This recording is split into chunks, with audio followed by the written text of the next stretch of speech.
आज हम आप लोगों के बीच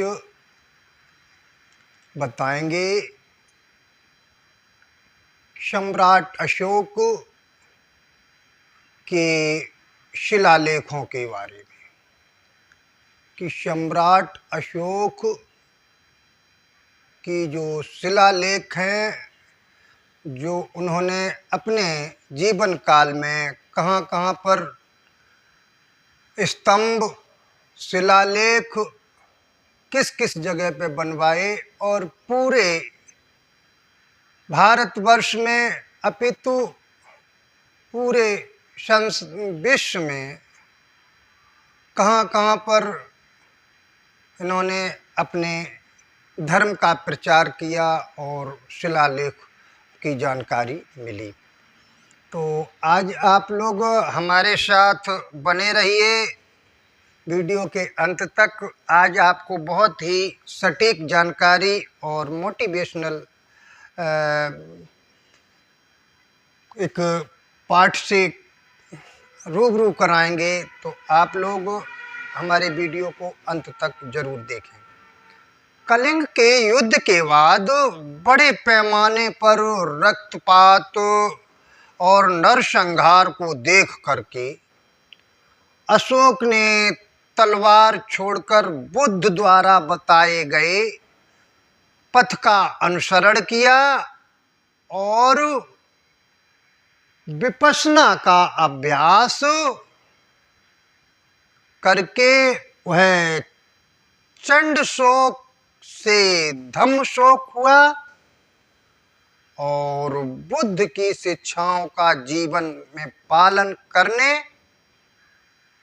पर उनको एक बड़ा शक्तिशाली उन्नत राष्ट्र का विकास का रास्ता प्राप्त हुआ, जिसमें अशोक के शिलालेखों में 24 शिलालेख हैं, जो शिलाओं पर हैं, गुफाओं की दीवारों पर हैं, स्तंभों पर हैं, गुफाओं की चट्टानों पर खुदे हुए हैं, जो पूरे साम्राज्य में भारत से लेकर अफगानिस्तान तक पाए जाते हैं। इन पर अशोक के संदेश हैं जो शील से संबंधित हैं, जिसमें अहिंसा का महत्व, चरित्र निर्माण, दया, एक दूसरे के प्रति सम्मान, आपसी संबंध को दर्शाया गया है। और इसके साथ साथ में उन्होंने भाईचारा, आपसी जो प्रेम था, पड़ोसी देश के राजाओं से प्रेम था, उसमें भाईचारा का भी समायोजन बना करके उन्होंने रखा है। तो लघु शिला कंधार अभिलेख है, ये 2 भाषाओं में है। और आपको हम ये बता दें कि पूरे भारतवर्ष में सम्राट अशोक के अभिलेखों के प्रतिस्थल कौन कौन थे।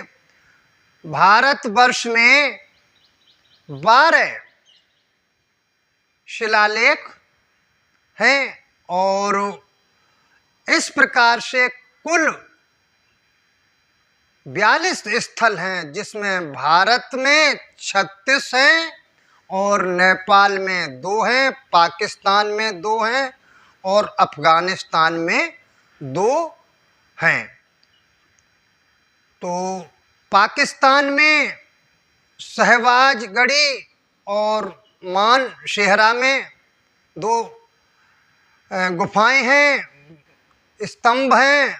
वहाँ पर उन गुफाओं और स्तंभों पर लिखा हुआ है।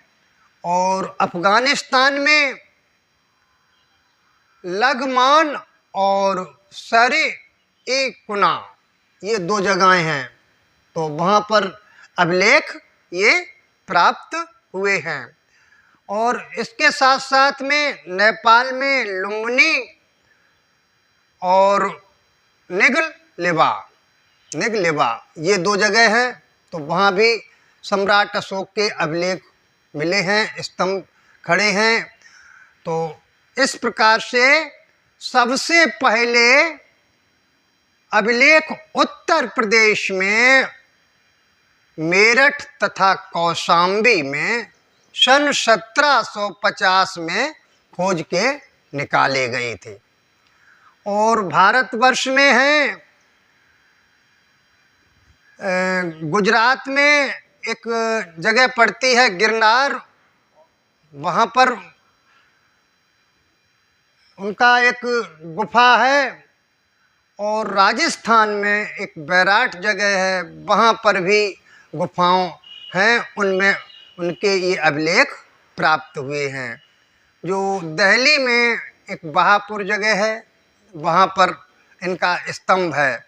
हरियाणा में टोपरा है और हिमाचल प्रदेश में कालसी और महाराष्ट्र में शोपरा, उड़ीसा में धौली जौगड़ और आंध्र प्रदेश में रजुल मंडीगिर और एर्रागुड़ी दो जगह है। मध्य प्रदेश में रूपनाथ, गुजर्रा, गुर्रिया और सांची। बिहार में सहसाराम और लौरिया, अरेराज, लौरिया, नंदगढ़। और उत्तर प्रदेश में अमरोहा, मेरठ, सारनाथ, कौशाम्बी। कर्नाटक में ब्रह्मगिरी, जटिंग, रामेश्वर, सिद्धपुर, मास्की और गाबी मठ, पालकीगुंड और निठूर और उड़े, गोलू, सन्नत। इतनी जगह ये सम्राट अशोक के अभिलेख हैं। और इनको ऊंचे ऊंचे वैज्ञानिकों ने और साइंटिस्टों ने खोज करके इनको निकाला है। अब एक दो भाषी अभिलेख है जो कंधार का लघु अभिलेख है, वो यूनानी संस्करण में है और अरेमई संस्करण में है। अरेमई एक भाषा होती है और एक यूनानी भाषा होती है। ये दो संस्करणों में ये कंधार का अभिलेख है वो मिला है।